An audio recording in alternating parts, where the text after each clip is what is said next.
thinking West Coast is a guy that's got himself a platform that started building the West Coast. And that's Jason Berry with NorCal Carters. Jason, you're obviously repping here on the show tonight, but you've been at it with NorCal Carters for a little bit. You got your own podcast going as well to kind of update everyone on the weekly basis out there. You just did a big one with Cameron over at Sonoma to talk about the 2022 Sonoma Club Series, which is obviously the mainstay up in that region. But I really want to know kind of what inspired you to start it.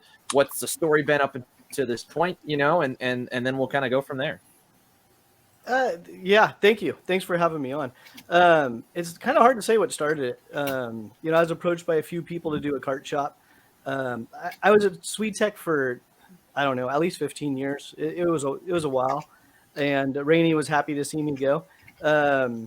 And it was I wanted to kind of leave my own imprint on karting, not under SwedeTech or, years ago I was with KLS Racing.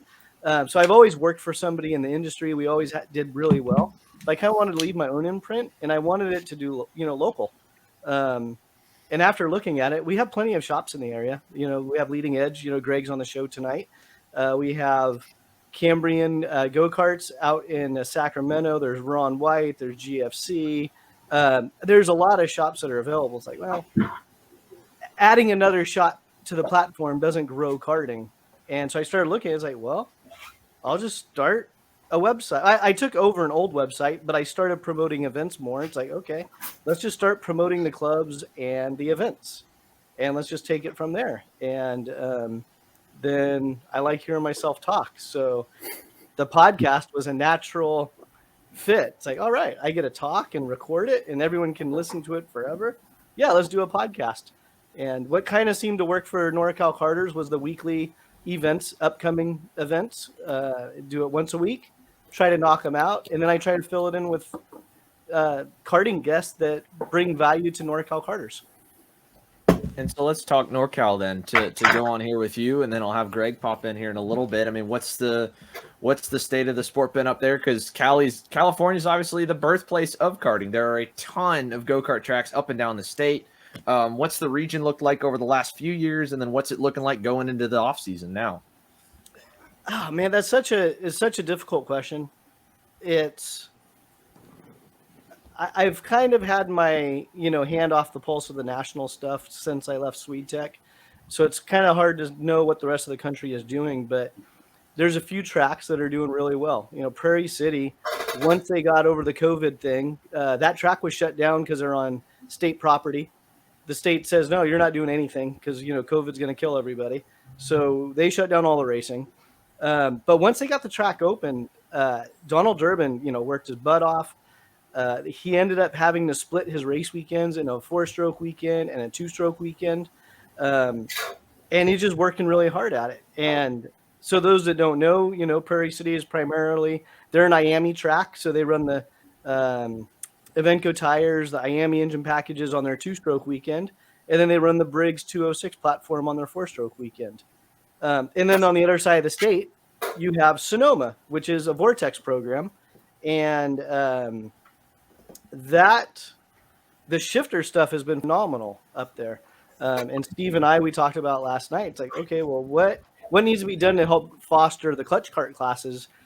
Not just at Sonoma, but in my opinion, for all the Vortex stuff, because people look at Vortex and it's like, well, why do I need a Vortex if I have an IAME? And it's something they definitely need to work on. But the shifter stuff has been pretty solid. Towards the end of the year, other classes started growing, and there's some good racing action up there. And a little east of us is Reno. Reno has a very strong club that they're just specifically in their little, I guess, pocket, if you will.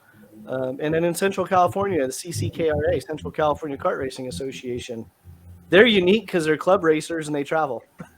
They don't really have one home track. They go to Prairie City. They have a temporary track, not Prairie City, Buttonwillow, Santa Maria, and Fresno. And that series has done really well. And I see those 4 tracks and series doing really well in 2022 because I personally know none of them have lifted their foot off the gas pedal as we roll into the winter. Gotcha. And Greg, I mean, you've been around California karting for a long, long time. You know, you've seen ups, you've seen down, you've seen peaks and troughs. And I know, you know, your focus is obviously Supernats right now, but dialing that out of it. What's some of the bad stuff you've seen that's it hopefully is going away, or what stuff that you think like that scene could use a little bit more of to continue that kind of growth? You know, what is there anything shops could do more, or series could do more, or club racers could do more? Because obviously it's tough with the motors, but you know, beyond that, is there room or potential that I mean, region could do better? life's pretty easy, right? If you Yeah, accommodate everybody, you'll have a big program. And in my opinion, that's one of the biggest reasons why Sonoma hasn't been able to grow, is because they're a single engine program. I think Jason was a little bit off on Prairie City, because on the tag stuff, they allow the rock stuff to run there too. So that makes it, you know, a little bit better for people that have that platform, want to race somewhere else. But he was right. I mean, the 4 clubs that he talked about, I mean, they're super inviting. They try to work with every customer, you know, and make it work for them. And they don't lift off the throttle. I mean, I've been saying it for a year now that once Donald puts his races together and as a single weekend format, he'll be at 180. He'll kill what even we did at the Grand Nationals. And people don't see that. But I mean, if you get 80 one weekend and 60 the other weekend, I mean, you're almost at the number. So the Sonoma thing boggles me, because it's absolutely the most beautiful track, beautiful setting, beautiful everything. And they have a hard time getting over that 70 number that, you know, doesn't, for whatever reason. I think Jason's right about that, just because the 100cc stuff isn't, you know, or the tag stuff isn't, I guess, super popular in California as far as that platform goes. Switching to IAME is not the answer. There has to be another way to do it. And I think with the right brainstorming with people, Steve can get it done, because he's a super good promoter. I feel bad for him because he puts his heart and soul into it, and people just don't come. And I'm part of the problem. I mean, you know, you start off and you just don't have, the customer doesn't have the reason to be there in 100cc form, even though it's great racing. It's, you know, you're only getting 6, 8, 10 in a class, and it costs you $800-900 a weekend to race there. It gets to the point where, you know, people just can't afford it in Northern California for some reason. So there's been a lot of weird stuff going on for about 15 years in Northern California that's really caused this the interest and the participation to shrink. And quite honestly, I don't think it's going to get any better anytime soon, except for the tracks that Jason was just talking about. Everybody else is wondering, and they want to argue, and you give them good examples of what other tracks in the nation are doing to grow, or you know, what classes they're adding or what they don't have.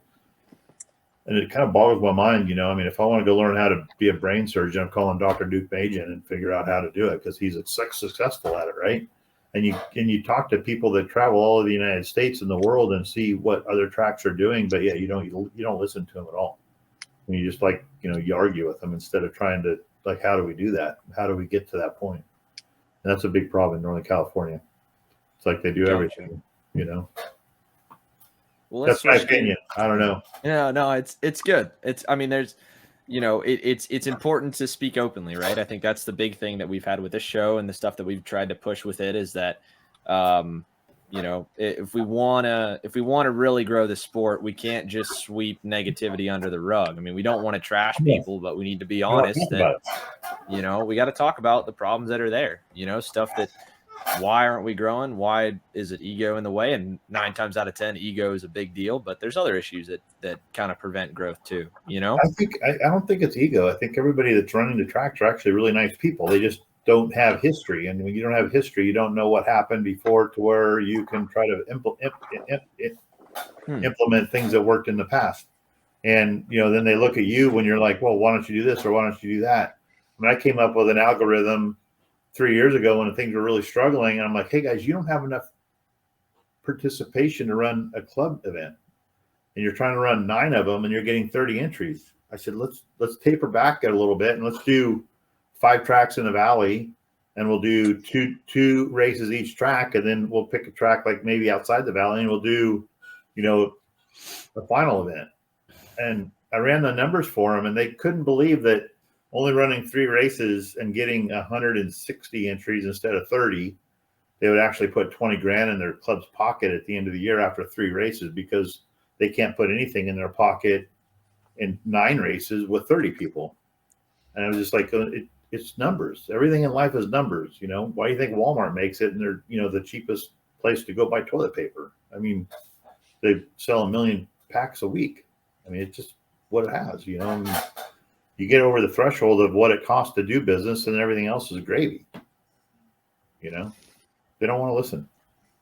They don't want to change it from the good old boy club to, hey, every track I see in America that's absolutely killing it. Rental carts, race carts, racing. And those guys are selling 150, 200 go-karts a year. Right. Killing it. And it needs to turn into a corporate business, otherwise you're going to lose your crack. If I can jump in for a second, that's one of the things that I don't understand about karting as a recreation compared to other stuff. And most of us know Josh Lane. And, when he stopped karting, he got a motorcycle. He's doing his trial bike runs. He's posting every 5 minutes about his motorcycle stuff. To me, Josh, he's kind of an anomaly because he's a racer. And no matter what it is going to be, he's going to race. Like, that's his DNA. Yeah. And then you look at your friends that have boats. They have motocross bikes. They have jet skis. Whatever it is, it's kind of a power sport recreation. You don't see their name on ESPN every weekend because they're racing.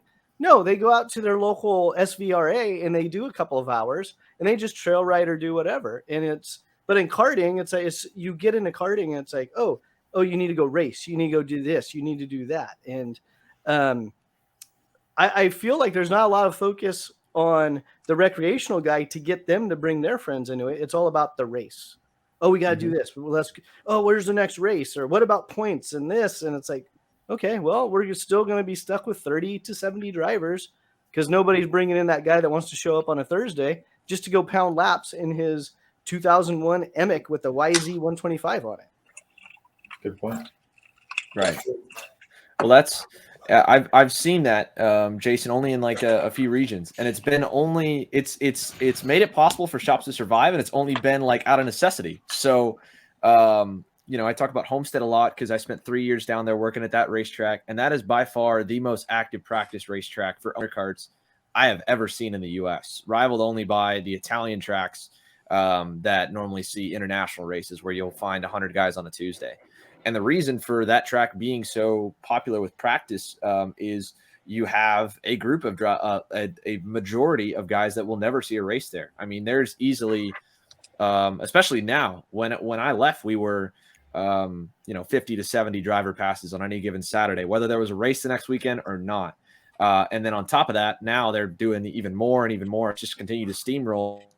But it's because the shops down there are at the edge of the earth when it comes to location. So they can't even, obviously Greg, I mean, the reason why he's having to look at stuff out east and different logistical options is because of how far it is to drive from California to go to Midwest and East Coast races with a lot of the national stuff.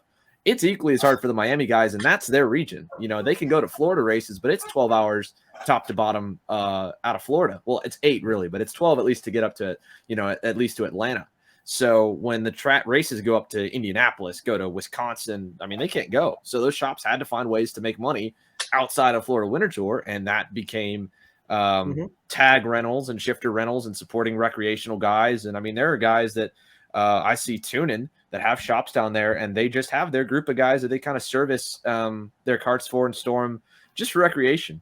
But it's a huge, huge revenue source. It's a lot easier to be stable because, especially from a mechanical side of points, you don't have to worry about tuning for that last half a second. That guy is just carrying that cart like runs, for sure. But it's only happened, I've seen, in pockets of the sport where it's needed to. And it's tough too, because if you don't have to do that, if you can go and do the racing stuff, obviously the racing from a shop, guy, it's the guy who loves racing normally. So it's a little bit sexier.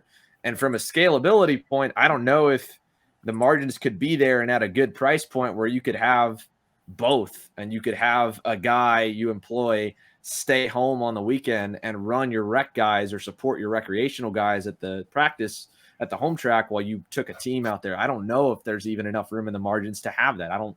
Greg, you're shaking your head. I'm sure you probably know as well. Not in California. Yeah. Because it's a chicken or the egg thing too. It's one thing when you know you got 20 guys coming and renting go-karts at 500 a day or 300 or 400 a day, but to get to that point, that takes a lot of investment and a lot of money for the first year that you'd probably burning through to build up. I talked to most every shop out there, and there's some guys doing really well. Raleigh's one of them. He's right at the racetrack, right? I mean, he's killing it. Nash is doing really well. And they're doing exactly what you're talking about doing. I mean, they're on the racetrack 2-3 times a week testing or driver supporting or whatever they're doing.